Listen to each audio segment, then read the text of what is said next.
Welcome to Anime Out of Context, a comedy review show hosted by a basement dweller who grew up scrounging terrible fan subs on sketchy websites prior to the convenience of modern streaming, alongside a willfully ignorant soul whose only knowledge of anime comes from the shows forced upon him here.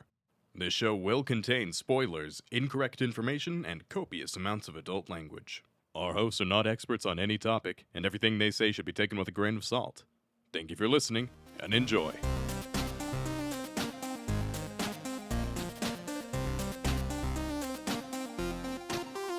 Hello and welcome to Anime Out of Context, the show where I attempt to explain the sometimes weird, sometimes wonderful, but always hilarious world of anime.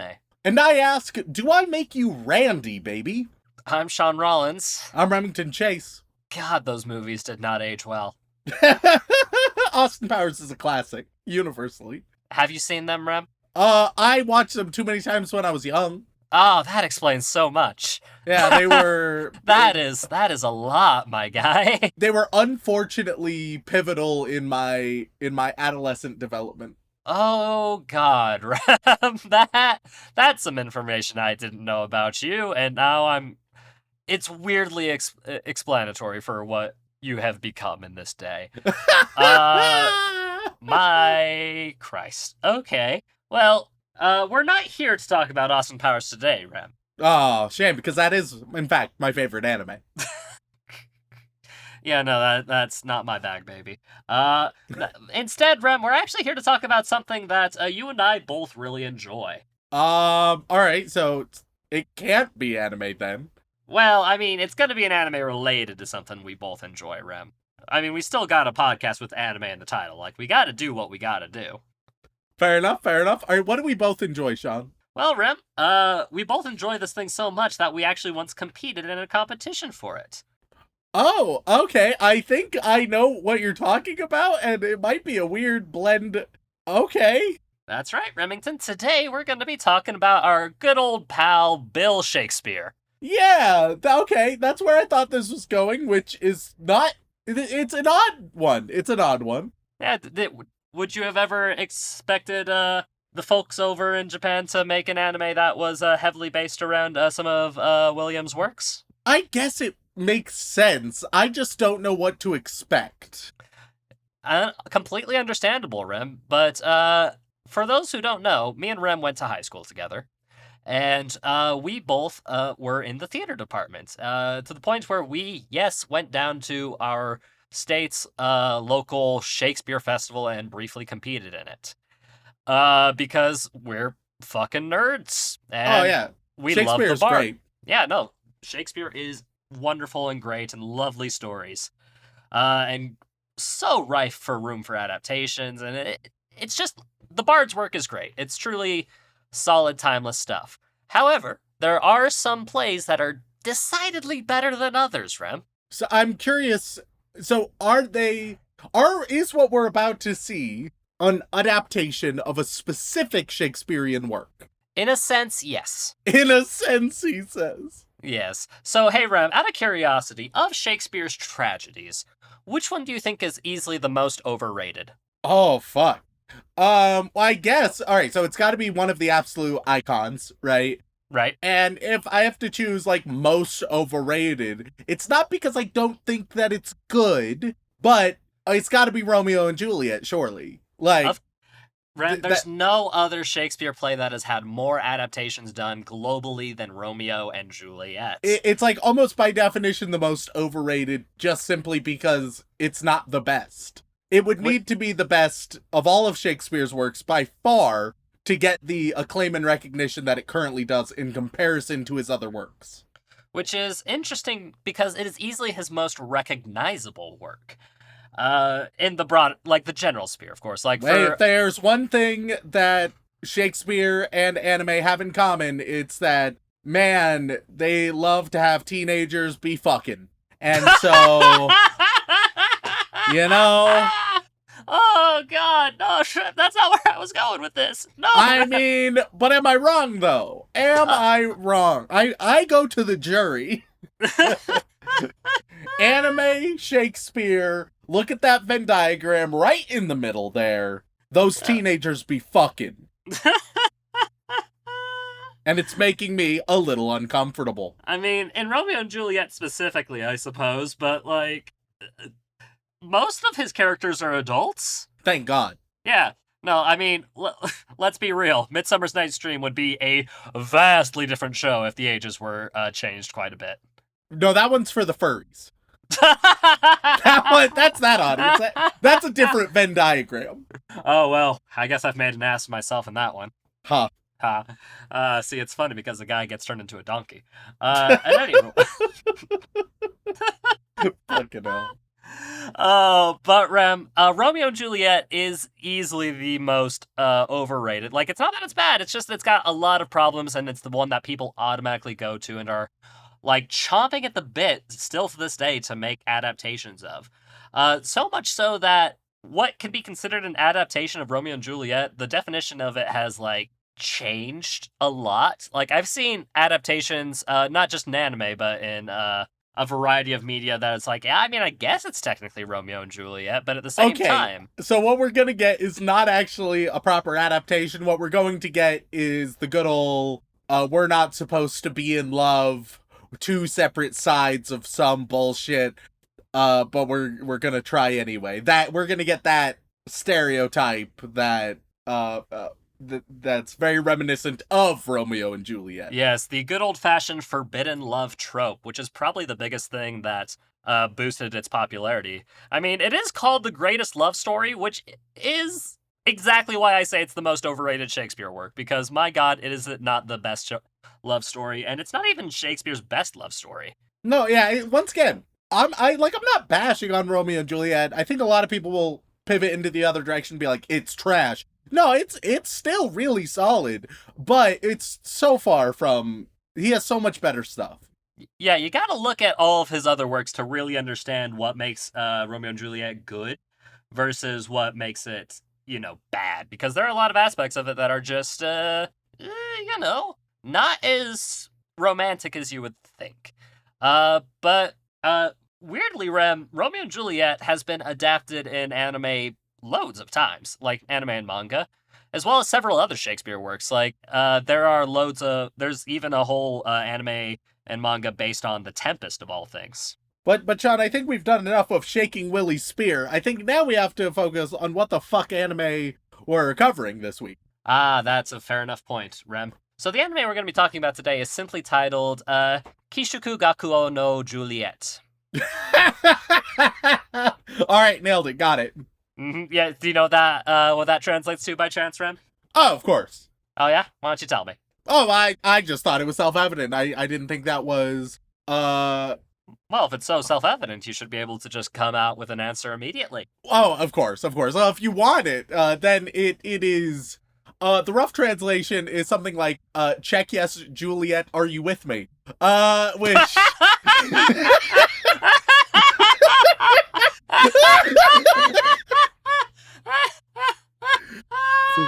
Going back to my goddamn middle school days for that one. Oh fuck, that's a deep cut, my dude. That is a deep cut. Holy shit. Oh god, wow. That's not something I've thought about in decades. Cool. Like, okay. Yeah, no, same.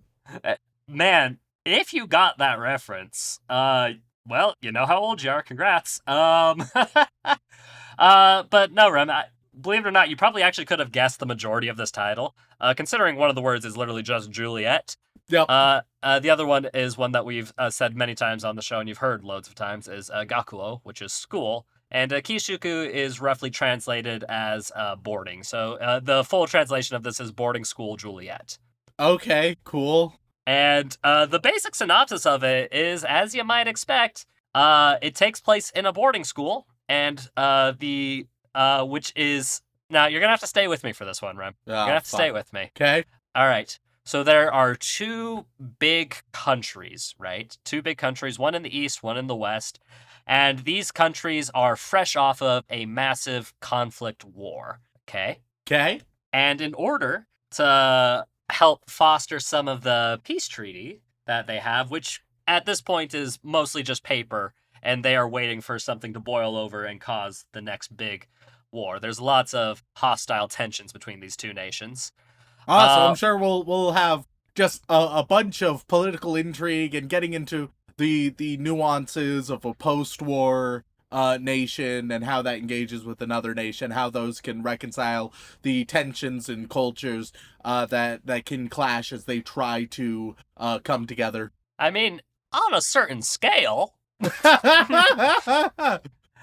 part of their efforts to maintain peace treaties and encourage growth while still, keeping a bit of a distance, they establish a very prestigious school called Dahlia Academy on an island that happens to be perfectly in between the two countries, and sending prestigious students from both nations to interact and mingle and get a higher education. However, as you might imagine, turns out if you take two groups of people who are raised to hate each other and put them in a closed-off society right next to each other, those tensions are still going to exist.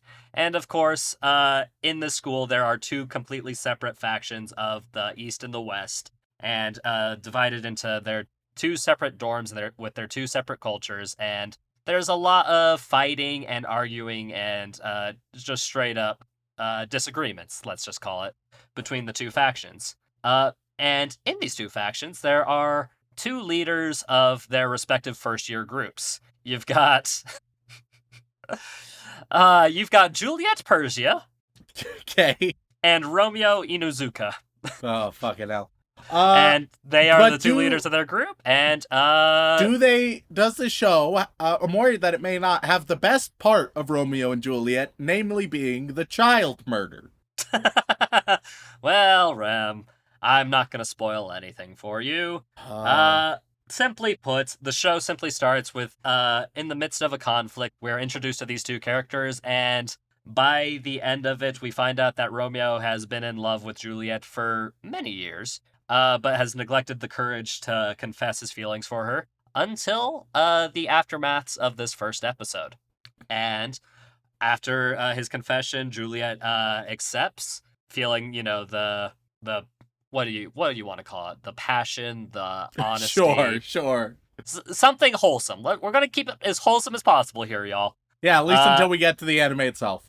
Yes. And they both agree to attempt to date each other, but of course they have to do it in secret lest they be straight up, for lack of a better term, ousted by their respective countries. All right, new year, new me. I do not think this is a dull, cliche-ridden show that sounds quite bland and uninteresting on the face of it. I don't have that opinion right now. Hey, Rem, it's Shakespeare, though. That's why I'm saying I don't have that opinion. And who knows, maybe if we go through this one and it turns out that this just didn't hit the mark, maybe we'll dip into another Shakespeare-based one that isn't Romeo and Juliet, because my god, there are a lot of Romeo and Juliet ones. It's true. There's also a lot of sketches and comedy romance manga that are like, oh, hey, we're doing a production of Romeo and Juliet now. It's like, oh, cool, I've never seen this one before 1,000 times. But hey, who knows, maybe this will be an adaptation of the Bard's work that'll truly make you impressed with the creativity. Oh yeah, I'm so confident about that, Shaun. So without further ado, let's jump straight into it. Let's go watch some Kishuku Gakuo no Juliet. Look here, it makes the men appreciate you more if they think they'll die at any moment. Makes them appreciate what they have. Your relationship will fail. Right after the sexual assault scene, we learn it's a feminist anime. Oh, of course. And we are back after watching 4 whole episodes of 2018's Kishuku Gakuo no Juliet. And Remington, is this not just the perfect adaptation of the Bard's works? Oh, yeah, Shaun, let me tell ya. Truly inspired by Shakespeare himself. Because they have the names. Yeah, that's all you need, right? You just need the names. It's all you need, and boy, oh boy, is that about all they have. Oh, but Rem, surely you can't see this that this story is going in the traditional route of Romeo and Juliet, and it's going to end in a dramatic tragedy, right? Like, surely that's where this show is going, based on the first 4 episodes you've seen. I want to die, Shaun. Oh, so the show believe- did get you in the right mood. Yeah. I believe that the show is a tragedy, but it's not that the show will end in one of the characters dying. No, the show will end with me dying. Ooh, meta. Yeah, that's the twist. It brings you in. Truly a modern take on the Bard's work, bringing the audience into it, and killing them off. Oh, fucking hell. I wasn't sure what to expect, and then it very quickly showed me what to expect, and I hated it. Interesting. That being said, I will say, I would end up rating this slightly higher than my feelings about it, because it has a couple of decent moments that boost its score higher than people might expect. Don't get too optimistic. It's still below 5. It's still below a 5 out of 10. Just higher than otherwise would be anticipated. Oh, but Rem, I was trying to do this as a favor for you, because I know how much you love the Bard's work, so surely, something just like based... last week. Truly, just helping a brother out. Yeah, I'm looking out for you as a friend, as a brother, as it were. So we open up with a full clan fight at school. It's gang warfare, straight up. They're beating the shit out of each other. It's the white cats versus the black doggies. Yeah, I don't know why they decided to make the subtitle for that doggies rather than like like the source material where I'm pretty sure it's just black dogs. Yeah, like black dogs, you go black hounds, right? But black doggies. Yeah, that could just be the subtitle team, but I genuinely don't know. But everywhere... it does bring me to one of the single best elements of the entire show, and that is the black doggy himself, the dorm dog. I don't think he has a name, but I love him. He does, but I don't have it in my notes because I am an awful, awful host. He's unfortunately not very relevant. No. They will randomly just cut him. I think he's been interacted with once in these 4 episodes. Most of the time it's just the camera will cut to him briefly being like, here's a cute dog, and I'm like, it is a cute dog. Like, I'll be frustrated at how bad the show is, and I'll see the dog, and I'm like, it is a cute dog, though. Yep. It is. Like, they paced the dog out very well. It kept me from unaliving myself with the quickness, It just... Any moment I got close, just here's a picture of a dog. Yeah, unfortunately, considering that half of the characters are associated with dogs, Ghost Show cannot find the dog's name, or if it does have a name. That's fine. Yeah. We get to the main 2, Romeo and Juliet, who are going to fight. They don't call each other Romeo and Juliet. I'm just gonna call them Romeo and Juliet. Well, they're not on first name basis yet, Rem. I know 4 names. Romeo, Juliet, Scott comes up here and steps in. Yep. Fucking Scott. Shar shows up later, and then there's one girl who I really should know her name, but I didn't deem her important, so I kept calling her Dog Girl, and then I just never wrote down her name. That'd probably be Husky. Yeah. Oh, fuck. I get it. Yeah, and Rem, I thought that it would have been obvious to you. Every single character is named after either a species of dog or cat. Jesus Christ. Like, Scott is the Scottish fold. I hate the show. Inuzuka, like, that just translates to dog, essentially. Of course it does. Why wouldn't it? Persian cats, Husky, it's Husky. I hate Chartreuse, it's a cat. Like, they're all cats and dogs, my dude. Like, I thought that would make it easier for you to remember. No, my dumbass didn't even reach that point. It was too filled with self-loathing. So feel free, weeps, to use that as evidence that I'm too dumb for this show. Which at least one of you will give a sincere critique of. There will be at least one. Mm-hmm. It's like, see, he doesn't even get it. He doesn't even. How could he not know that fucking Scott is named after a cat? Like, what? Obviously, he's a cat. He's in the white cat house, so surely he has to be named after a cat. Fucking hell! All right, so, It implies that prefects are very important and then does nothing with that ever again thus far. It does more with it literally in like episode 6 till the end of the season. So yeah. I would hope, because they imply that it's going to be super important. A prefect shows up, stops all of the fight, which I don't understand, because like they're like, hey, our leaders are Romeo and Juliet, but also the the first prefects are above them.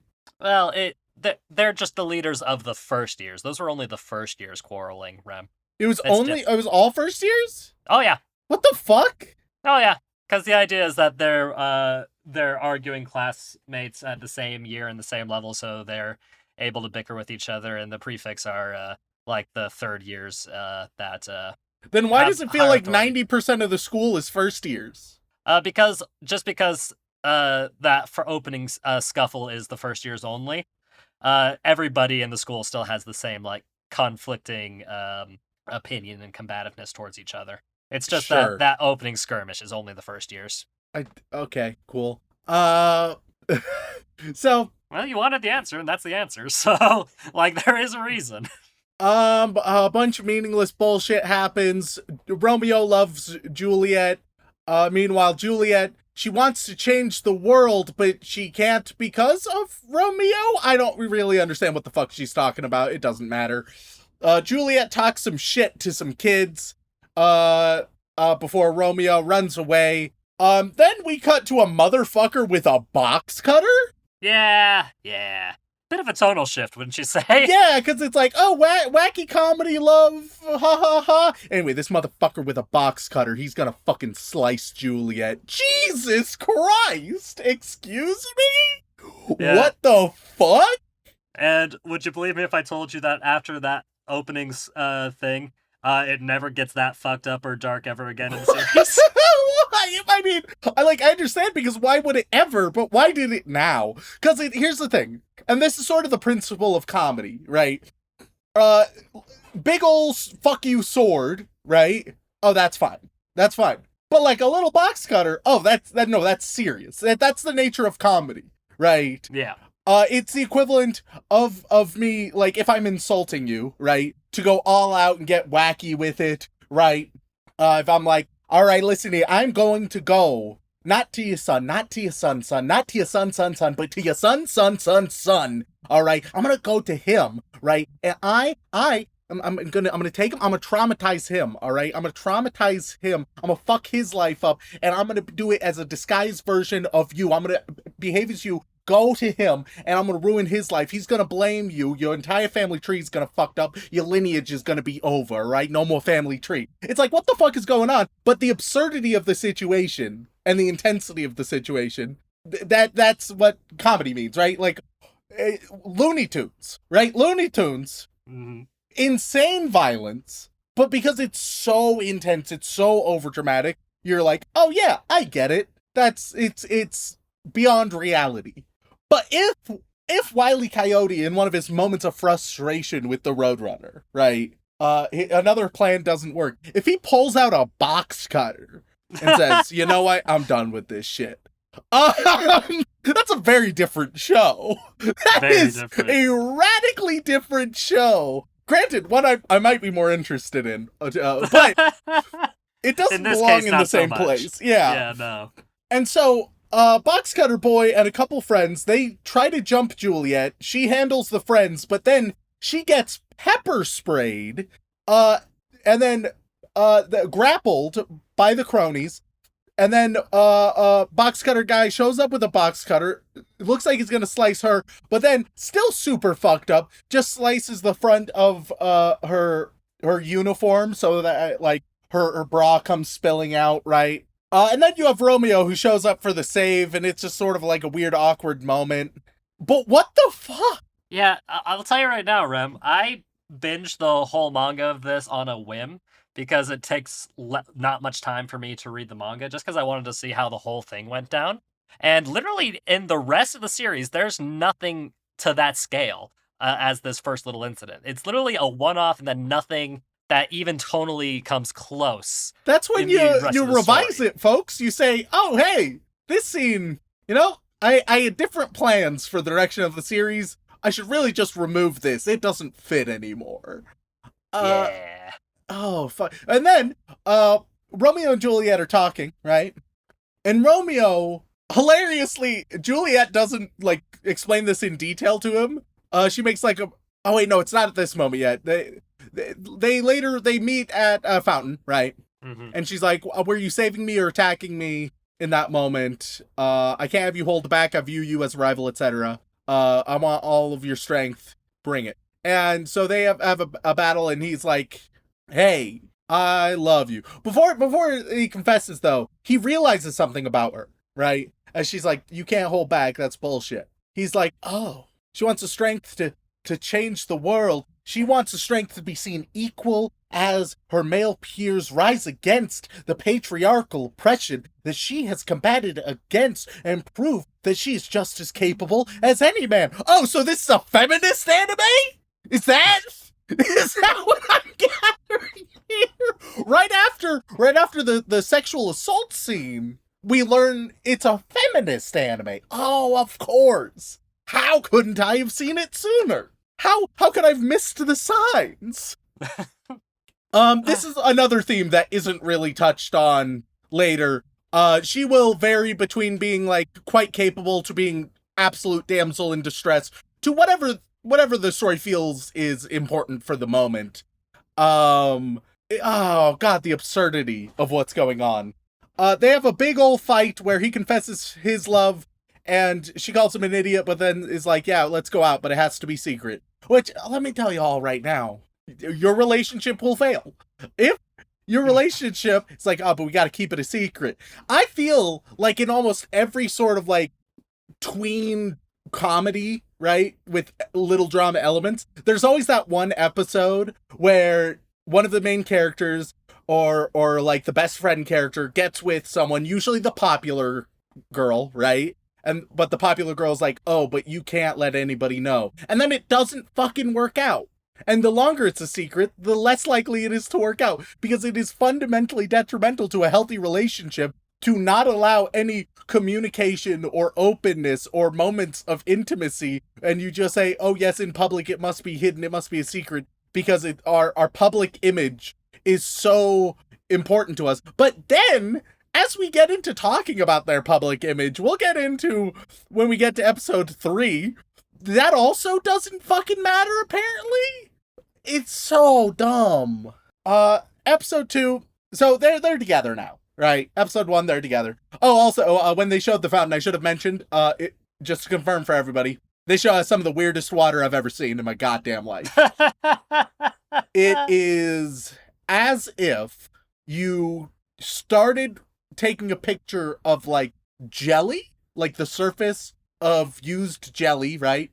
So very viscous, a little bit bumpy. And then you just sort of warp it to add waves. Like, you don't animate it, you just sort of warp it in Photoshop and are like, that's good enough. It's one of the oddest waters we've ever seen yet. And they have it later, even worse. Episode 2, Romeo wants a moment alone, but Juliet sort of doesn't give a shit, which, you know, kind of fucked up. Sort of the reason why this relationship doesn't work. Also, they're going out, they've just loved each other from afar, but they haven't built up any proper closeness. They don't know shit about each other beforehand. So this, combined with not allowing themselves to get close to one another, that's a terrible combo. I mean, to be fair, Remington, considering there's already been one instance of a dude coming at them with a straight razor because of their different houses. Get a and whatnot. fucking prefect, dude! Hey, this person pepper sprayed me and tried to sexually assault me on campus. Here are his friends who helped. Am I what about that? Even within the bounds of this world, right? There's no reason not to do that. Yeah, probably not. But then you wouldn't have a story, Rem. Clearly. Oh, my bad. Here I am thinking, like, oh, if you wanted characters to act authentically or realistically or in any way that makes sense, but then you wouldn't be able to tell the truly amazing story they tell here. Oh man, we would lose so much if we had that. So they're found by dog girl Husky, that's her. And Husky, then but yeah. you get the second good moment. In the entire, you have the dog. That's one good moment. The second good moment is when they're caught by this girl. Romeo, to cover for himself, right, just grabs Juliet into an iron claw, which is just a maneuver where you take your entire hand, put it on their entire skull, pick them up. You can add a slam to that if you would like. He doesn't, but that's an option. You can turn it into just a submission move. That was funny. That was humorous. I like that moment. Those are the two good moments. I can't help but notice that's episode 2 you're saying that in. Yes. Didn't I show you 2 more episodes after this? Unfortunately. So let's cut to the women's locker room. So, just so all the weeps can get their underage underwear pics of all of these girls. Is it necessary? God, no, it's not. Some might say it's horribly unnecessary and inappropriate, but other weebs, they're feeling horny. So, guess which side wins when it comes to anime. We get some backstory on Juliet's negligent father. Sure, why not? Give her daddy issues. That'll fix the character. Romeo stops by, sort of peeping Tom, and he's like, oh, no, I definitely didn't mean to, but he's been chilling there for who knows how long. And he heard from some kids that he was wearing a trench coat, and he approached some kids, and they told him to buy a rosary for her, because everybody in the West gives rosaries to their partners. It's just what Westerners do. Like, Shaun, you give rosaries to everybody you love, correct? I mean, well, I would if I had anybody to love, Remington. Hey, I'm right here, baby. I'll accept all your rosaries. I will say that both of these countries are supposed to be like heavy like bastardizations of like Western culture and Eastern culture combined. So, it is a bit weird overall, though. Because they really, really emphasize throughout the show, they're like, Westerners fucking love rosaries. They're all about the rosaries. Like, if you watch this show, your impression of the West the number one thing you would know about them is their adoration of rosaries. And how vital that is to society. And would you believe me if shortly after this, they're never mentioned again? That is hilarious because genuinely for this entire episode especially, but a little bit later, it is very important. Yeah. There's a trend with this show. I don't. This show, it hyperfixates on random stuff and then forgets about it and moves the fuck on. And I'm left wondering, but wait, aren't we gonna finish the conversation about X, Y, and Z? Anyway, a bunch of miscellaneous nonsense happens. Before later on, he's like, I have a way that we can go on a date together. You just need to disguise yourself as a boy who I will call my cousin Julio. And so he does that, and then a bunch of guys are like, yo, Julio is fucking fine as hell. Which, hey, those guys have just discovered a little bit about their sexuality. Because even though it was a woman, they didn't know it was a woman. They thought it was a man, and they still felt very attracted. So, I'm just happy for those moments of discovery to be unveiled. It's very important. It's very important. That anime representation that we see so often. So they go on a date, but everybody wants to hang with Julio, and Romeo and Juliet are like Romeo's kind of like, hey guys, can you not be obsessed with my young cousin? And they're like, no. And then Juliet just doesn't do or say shit. I don't know. It's a weird situation.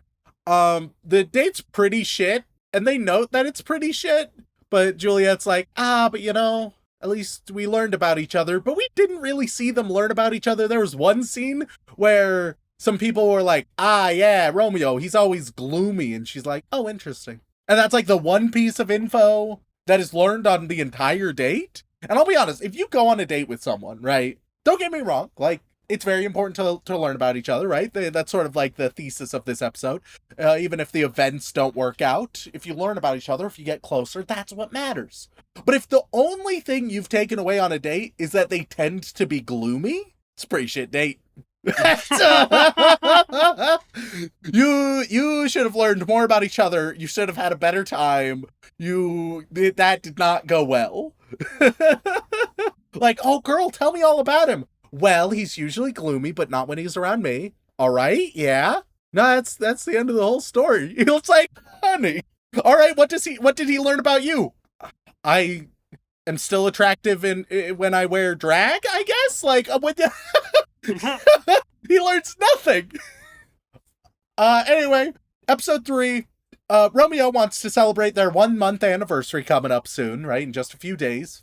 Meanwhile, Princess Shaun arrives, who is a childhood friend of Juliet's, and she's abusive to everybody, but everybody treats her like royalty. Because she is royalty. Yeah. Like she is literally the princess of the West. Which, I'm just not gonna say shit. I'm just not. There's a lot I could say. Just not gonna work. There's other things to talk about. I have to prioritize what I discuss, all right? But hey, she wears a little tiara that looks like cat ears. Cat ears. Anyway, so here, this episode's just all about those weebs who have a submission and embarrassment fetish. Who are like, oh, mommy, I will be your slave. Oh yeah. This is their episode. Because Shar caught a photo of Juliet pretending to be Julio, and she's like, hey Romeo, I will tell everybody and I'll show them the photo. And he's like, oh no, that will ruin our reputation. So instead I will ruin my reputation and my relationship by doing anything you say. Without talking to Juliet about this, because if I talk to Juliet about this, then Char's gonna tell, and if Char tells, then oh no. So instead, I will just ignore my girlfriend without telling her why, spending a bunch of time with another girl that everybody can see and is wildly out of character. And there's rumors going around that the only reason I'm doing this is because she has big boobs. You didn't think we'd get away from talking about a bunch of boobs in the show, right? You didn't think the show was above that. Why the fuck would you? So for some reason, Romeo thinks that's the plan here. To be horrendously, and in a very sexual way, be embarrassed in front of everybody and ruin his relationship and make his girlfriend feel really, really bad just to keep the relationship a complete secret. Huh. Now, I don't know about you, Shaun, but that doesn't sound super healthy to me. But Rem, he's protecting Juliet's reputation. See, that's what's important. So then later, when they learn, like, oh, Romeo and Juliet, you guys are together, that's crazy. But wait, like, was that before or after all the stuff, like, when he was definitely fucking Princess Char? Like, what was the time? Oh, before. Oh, so what was up with that? Do you guys have, like, a cucking thing going on? Or, oh, no, it's just, okay, that sounds horribly embarrassing. Cool. It's just so fucking dumb. Anyway, eventually he finds out that Char is obsessed with Juliet and has a shrine built to her, and he blackmails Char and is like, aha. And it's right before they actually get to go on their big 1-month anniversary date. The episode ends right before they go on the 1-month anniversary date. So I assumed, I think fairly, that episode 4 would be their 1-month anniversary. Episode 3, all about leading up to that 1-month anniversary, making it a big deal, spending time together. Like, it's implied it's going to be a pretty important moment between them, right? They're finally going to have some time together alone. So episode 4 has nothing to do with that at all, in any way. What? Pardon? Oh, but maybe they at least, like, talk about it or reference it. No, you can basically assume it just didn't happen. I mean, I think it did in the manga, but, they only had 13 episodes to work with, so. And besides, we needed that full episode all to be about sexual embarrassment so that the weebs could get their rocks off, all right? Hey, their hands were tied. I'm losing my mind. Episode 4 is the episode all about Dog Girl, and Dog Girl, she's in love with Romeo, and he tells her about his relationship. She tries to kill him and she feels real sad and angry, but then she, like, just sort of internalizes it. Okay. Also, I have another critique that's irrelevant to the plot. Okay. I don't know the best way to describe this, because this might have terms, but every character does the same two things that feels appropriate for like some characters, but not every character. One is sticking your tongue out, doing a little like blep, right? Mm-hmm. Which once again, for some characters, it makes a little bit of sense, especially if like you're teasing others. But then sometimes it just like casually happens. Sometimes like not very teasy characters are doing it, so it feels a little weird. The other one is the little like canine tooth sticking out, little sharp tooth, being like their only tooth sticking right out of their mouth, right?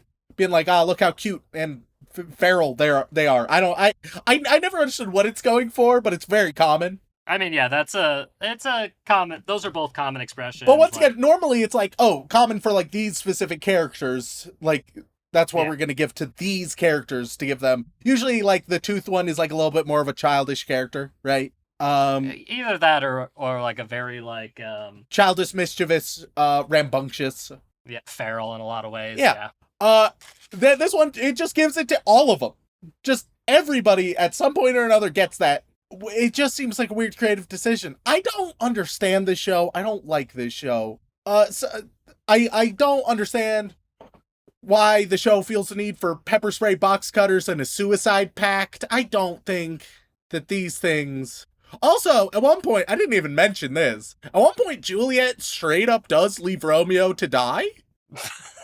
And you might think that there's some like resolution to that in any way. It's not really played for laughs, but it's also not played for drama. It's just kind of a thing that happens.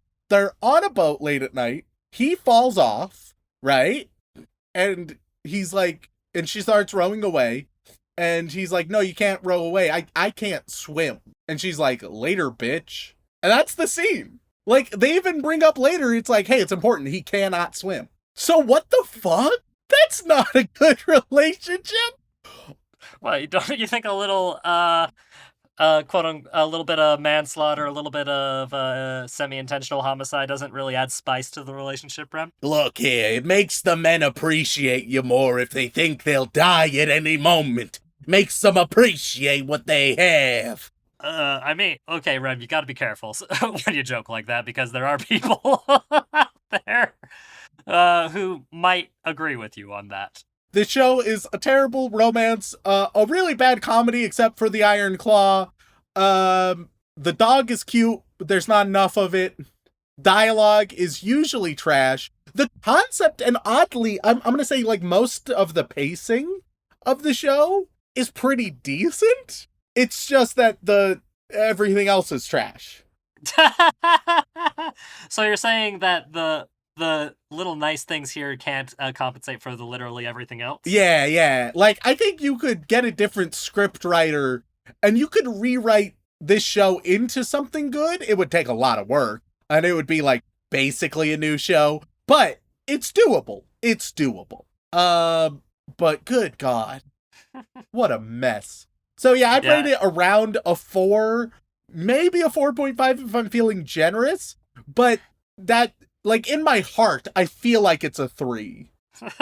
It's just like the small things that I recognize it does okay that bump it up slightly. Well, let me tell you this from the perspective of someone who, like, I cannot emphasize, one, it does not take me long to read manga. I'll put that out whatever there you say, Shaun. I understand you love this show. Rem, I've heard it's your favorite. Don't go there with me, Rem, right now. Because I went on a massive romance manga binge for about a 2-week period. Won't get into the reasons why. Let's just say it was a coping mechanism. And this happened to be one of the ones I blitzed through because it was like it was easy to read through. It was only like 100-something chapters. That's nothing. And I blitzed through it, and by the end I was like, so they're not... I'll tell you right now, Rem, they abandon a lot of the weird fucked up stuff and just tell us a random story, and you guessed it, they don't die at the end, so it's nothing like Romeo and Juliet at all, and, literally the only thing they have in common is, like, the quote-unquote star-crossed lovers and the names. That's basically it. But hear me out, Shaun. I'm gonna script doctor this and fix it with just one change, alright? Admittedly, it's a change in episode 1, so it will reverberate through the rest of the show. But it's basically, I'm going to change one detail and say, you guys figure out the rest. At the end of episode 1, right? They're fighting with swords. Presumably, real swords. Oh yeah, 100%. They're fighting with the real swords, not holding back, right? Right. I want the moment that Romeo confesses his love is the same moment Juliet pierces through his fucking heart. I had a feeling that was coming. And then you get like her like, oh fuck, what? What the fuck? What do you mean? What do you mean? She asks for clarification, but obviously she doesn't get any because he's fucking dead now. And and she could try to explain it to others, like, oh, he loved me, and people would be like, what the fuck are you talking about? That's insane. And it could just be her descent into madness, turning into maybe a murder mystery, trying to avoid getting caught. It could be neat. I think you got a little bit of your Lady Macbeth in the Romeo and Juliet. Oh, it'd be so much better though. Shaun, I don't know if you know this about me. I like it when shows get a little bit fucked up, but when it's like intentional, not when there's a random box cutter that shouldn't be there. I like when things in a bad situation. I like when things are fucked up. I don't like walking into a nursery and seeing a box cutter randomly there. I'm like, oh, that should not be there, and it's very concerning that it is. And then you're like, oh, don't worry, don't worry, it's never going to be brought up again. I'm like, I feel like maybe we need to have a conversation about it though. Like, I don't know if it's better that it's never brought up again. It's very much like that. Oh God, was it a Vine or a TikTok? I'm so out of touch. What year did you see it? That's the thing. It's been around for a while, and it's still referenced to this day. It's the one where it's like, oh, what do you got there? A knife. Great one. Great one. Yeah. I think that one came out like in the crossing over period, and I can't remember which came first. It's an old classic. Yeah, but that's the kind of vibe I get with scenes like that in this series. Also, what I love is to relive it. All I googled was a knife. It's the number one result. Ah, perfect. Fantastic. Is it a TikTok or is it a Vine? Or neither? That's a good question. I just see it on YouTube first up, but... Yeah, okay, fair enough. Either way. Yeah, okay, Rem. If you had to guess, what do you think the battle score for this show is? Oh, God. I've been hit or miss the past couple weeks. Yeah? Come on, man. The weeps gotta know it's trash, right? They gotta. 7 point... I keep bringing myself down from what I'm going to say because I'm like, I can't justify these higher numbers. 7.18. Oh boy. Okay. Rem. I'm gonna lose my shit. With 160,000 it's gonna be like a 7.72. Kishuku Gakuo no Juliet is sitting nice and pretty with a 7.45. Oh, still higher than he should be. Much higher. Much higher. There are a lot of very vocal people who heavily dislike this show, but a lot of people are like, oh, I think it's sweet, is a lot of the responses. And of all the email requests we got for it, which we did get a few, a lot of them were like, I'm curious to see how he reacts to this. Here's the thing. To be connected. I will argue the characters, both like protagonists romantically, but also side characters, do overall have above average chemistry for anime. I don't think that it's good, but I think it's above average relative to other anime. And who knows, maybe the whole story as a whole for a lot of people hits a bit better. As somebody who's read the whole story, I don't think so. But a lot of other people seem to. Oh, goodness. But yeah, Rem, this isn't quite what I had in mind when I said, oh, I found a Shakespeare style show, a show based on Shakespeare's work, and that'll obviously make Rem happy. So I thought, when I set out to find a show like that, this was the first one that came to mind. And I'm sorry, Rem. I'm sorry that I put you through this. But at the same time, it is kind of hilarious what just happened. Woo!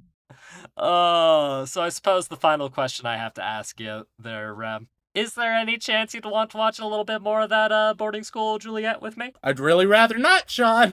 Don't you want to see how it ends? Don't you want to know if they get together in the end or not? Shaun, in the words of the great bard himself, hey, fuck this shit, Yukes! And that's the punchline we're going out on? God damn it. Well, if you made it this far, thank you all so much for tuning in. We really appreciate it. If you enjoy Rem being bamboozled yet again by something that he could potentially like but ultimately hates, then please head on over to wherever you get your podcasts, whether that be Apple Podcasts, Podbean, Stitcher, Spotify, and leave us a review. They mean the world to us, and we do read every single one.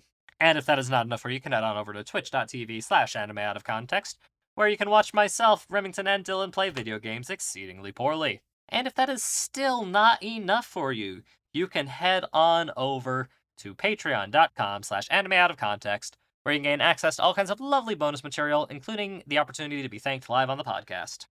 So, Rem, who are we thanking this week? As always, fuck. Ah! We've only been doing this for nearly 5 years, man. Come on now. Just wait for the 5-year anniversary coming up, where after that you get to start reading the Patreon names. Oh, dear God. All right. We want to show our appreciation for our magical girls as well as our bland bitch protagonists, who we really appreciate. But moving on, we get to the yandere waifus, who are taking out a sword, and oh god, I hope that's just a replica. And on that list, we have Drunk Quetzalcoatl for Anime Out of Context mascot, says Miska, earnestly expecting praise and reward. Zombie Stomp. Zhao Sheng Hao Zhongwo Jizai Wai Oh Bing Chilling. Xanax, y'all just found out I'm having a baby. I need names. What about one, Dylan Kreider? Yandere Neko. Winter's coming with new White Swords announcements soon. Are you ready? Why Shaun, why Shaun? Huvo, what the hell am I doing here? I don't belong here. Walk me home gently, Way to Shell, Trenton Farrell, Totally God's Angel, Titan CNH, Thou May Ingest a Satchel Full of Richards, The Suzlinator, The Big Bean, Turban, Tainted Venom, Syrup the Turtle, Support Group for Sexually Harassed Deities, Stop Sexualizing Big Fat Honking Jiggly Dump Truck Mommy Milkers, Spicitis, Silent Secondary, Shoujo Addict who doesn't need help, just more manga to read and anime to watch. Shaun, punish Rem for shitting on Angel Beats and make him watch Testament of the Sister New Devil. Shaun's crater ass is getting bigger by the day, jeers Miska, even with much concern. What the fuck? Shaun, I hate that. Shaun, read this. Oh, okay. I, Shaun, have an STD thanks to my job as a MILF hunter. Shaun had a last I don't think that's a real occupation. Well, you would know better than anybody. Hey, I don't know whether you get paid for it. Shaun had a lass that could go all night, but he got out of breath when he had to blow her up. Shaun and Rem play Persona together, please, says Misaka. That's like 1 billion hours. Nah, each game is only averages between 70 to 90. That's too many. Seth Senju, Salty Pretzel, Ross Angel Palmer, Rimuru has massive omnipotence DILF vibes for all the goblins, Rhiannon Williams, revisit Yuri on Ice and I'll share my pictures of my super fluffy white puppy, Rem loves Shaun's dice, Remington Normie Weeb General, please, please, please review High Score Girl, Pirate Wing, Paco El Musico, Other McNormal. On the count of 3, release the Holy Hand Grenade, not a podcast episode recommendation, but make Rem watch The Spider and the Tulip, a cute 15-minute movie. No Ifu, no Lifu, Nitsira, Nick Harvey, my dear John, the war on the Church of Trent is not going as planned. Dockies are no longer crusty, all looks to be lost. Mikeka 7 Hierto, Mexican Gone Freaks, Levi Bowles, Let's Eiffel Tower, Brennan's Grandma, Leave Denji and Pochita out of harm's way, Shaun, Kylo, Keegan Talbot, Cassidy, Karma Chaos, just quit my job, goodbye Patreon, XOXO, let's depressed not retail worker, hey man, getting out of retail work, that's always a win. Juan Horitos, Josh DePenier, Jax, Janine, Jamhands, I've had nightmares like this, says Miska. It's Shaun, not Shaun or Shaun. Isekai Rem into Kirito's harem and force him to act like Misaka. If we got a couple more Misakas, we could play 5-on-5 basketball, says Miska, surveying the Patreon list. If it looks good, it tastes better, says Miska, as she thinks back when Tide Pods were blue and orange. If I gift you a copy of Yakuza 0, will you play it on stream? I don't know what to put here, so here's the rhyme I was named after. Mare Zeet Oats and Doe Zeet Oats and Lamb Zeet Ivy, a kid. I want Rem to ruin Darling and Franks for me. I, Remington, am simply one in an infinitesimal amount of creations in the universe from the imagination of a high school girl. I, Rem, love to rest my head on my dear old mum's voluptuous ass, good God. I don't know what to put here. Hunter Davies. Hey, Shaun, are you an angel? Because I want to give you a beating. Help me, stepbro Shaun, I'm stuck in Garfield cart. Half Soul will sell for Cheetos Seichan Season 2. Soul is slightly tarnished, but redemption might be possible with hard work and dedication. Hanekawa, Hachiroku, going down on Shaun's grandma. Glenn Michael Dolan, Ferd the Guy Man or something. Farmer Weeb just wants to remind people of the 2 upcoming holidays of Valentine's Day and Daki Marchura, and the anniversary of the podcast. Fantide, Dylan Hayden, Duck, drink angel milk to prevent wobbly bones, not a conspiracy. Does listening to Rem rip my favorite anime and enjoying it make me a masochist? Daddy Rem, tell me a bedtime story. Cubics Robots for Everyone is my favorite anime. Creed 13, Cheese Monkey, Chainsaw Man or We Riot, Rock Hard for Geodudes, Bree Loves Cheese, Black Star, Big Blue Bear Boy, Bad Anime Idea, an anime where girls respect their guy friends and don't hit them when anything outside their control happens. I know, crazy. You would wonder why that isn't accepted more. It does happen. There are quite a few modern ones that have completely abandoned that trope, thankfully. I don't know.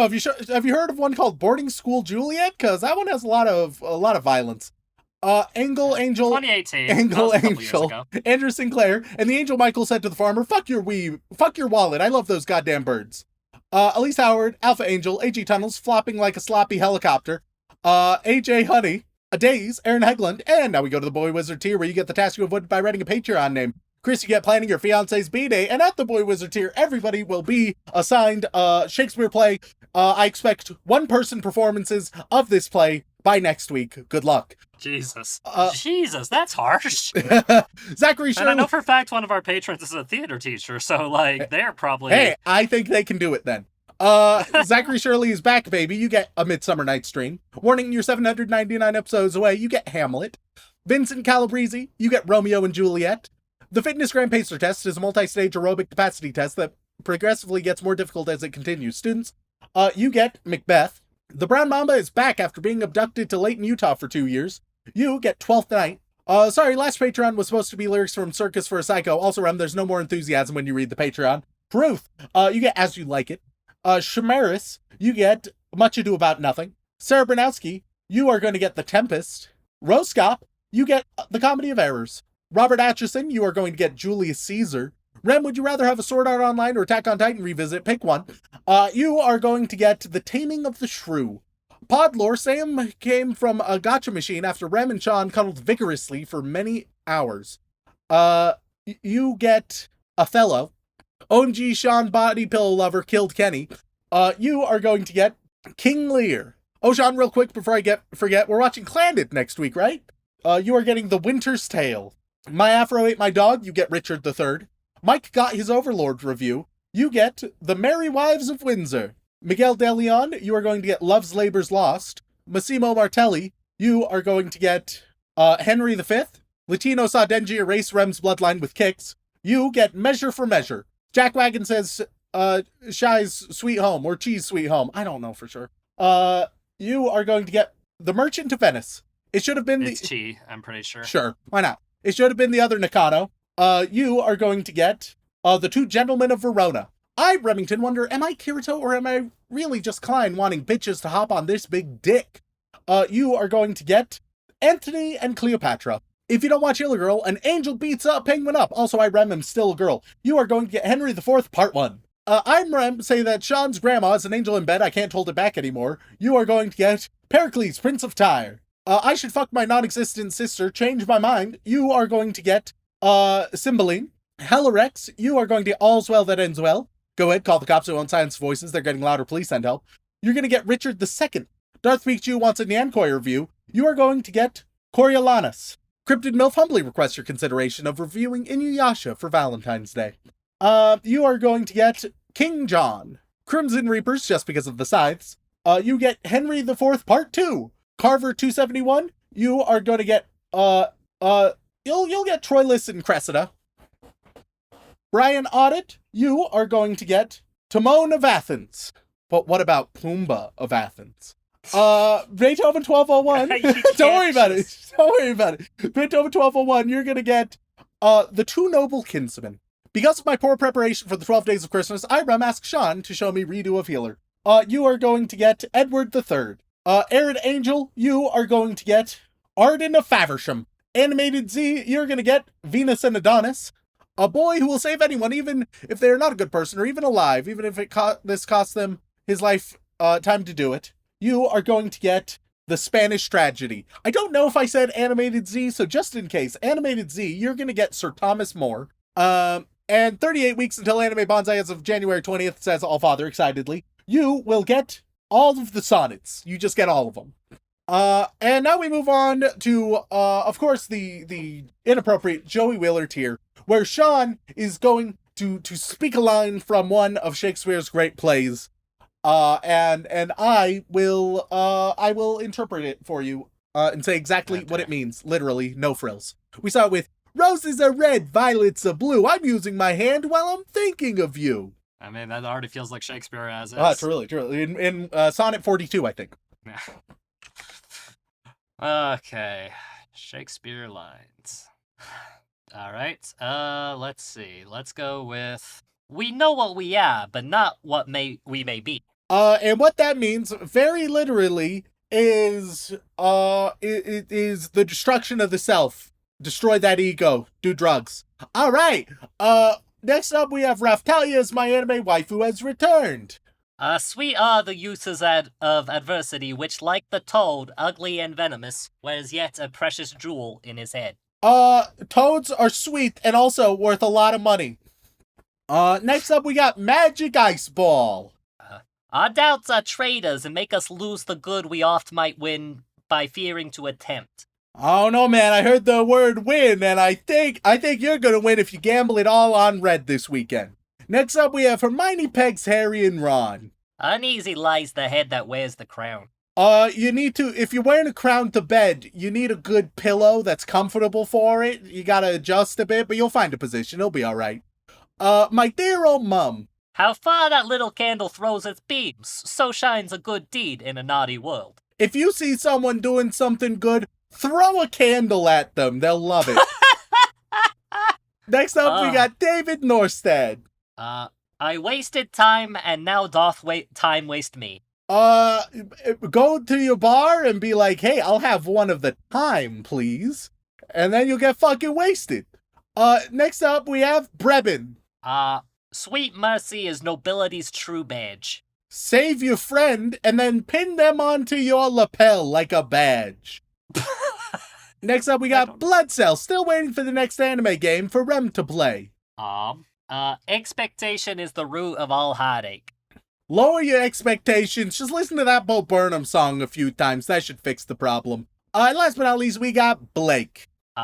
Give sorrow words. The grief that does not speak knits up o'er wrought heart and bids its break. It's okay to cry, man. Thank you all for tuning in. If you want to reach out, whether it's for a comment, question, feedback, or recommendation, you can tweet us at AnimeConPod on Twitter, or send an email over onto animeoutofcontext@gmail.com. And if any of those are misquotes, blame the first site that shows up on Google. Once again, guys, thank you all so much for tuning in. We love and appreciate you very, very much. And as always, don't fuck your sister.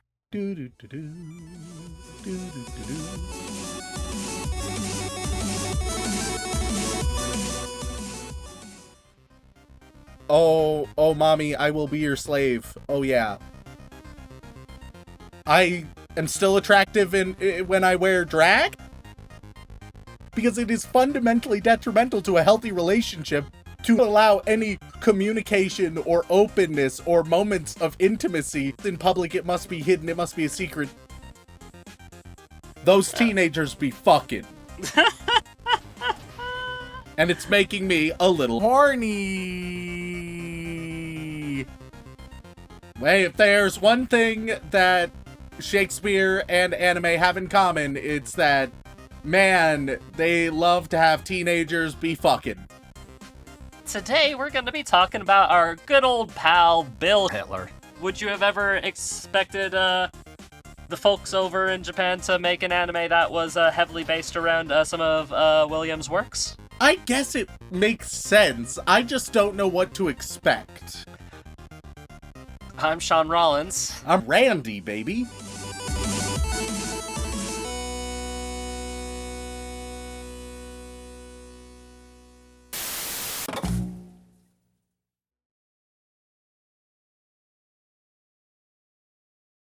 Hey, fuck this shit, Yooks!